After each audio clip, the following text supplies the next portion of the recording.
હવે તો બધા ગળિયા સિસ્ટમ મૂકી દીધી, બાકી ગળિયાઓ નાની થેલી રાખતા આવડી. ઘઉં ચોખા ને જાર ને ખીચડી લઈને જતા, અને હજી ઘણા રાખે છે. મુઠ્ઠી મુઠ્ઠી શિવજીમાં મૂકે, એક મુઠ્ઠી રામજી મંદિરમાં મૂકે, એક મુઠ્ઠી ચકલાના જળ નાખે, એક મુઠ્ઠી કોક બેઠો હોય માગનારું તો એને આપે.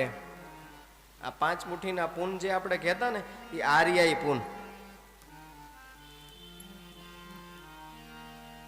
પણ આપણે તો એ 5 મુઠ્ઠી જ ભૂલી ગયા.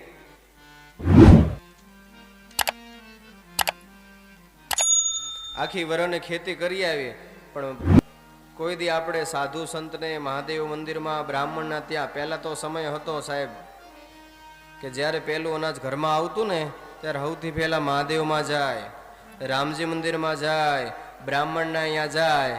પણ હવે તો બધું બંધ.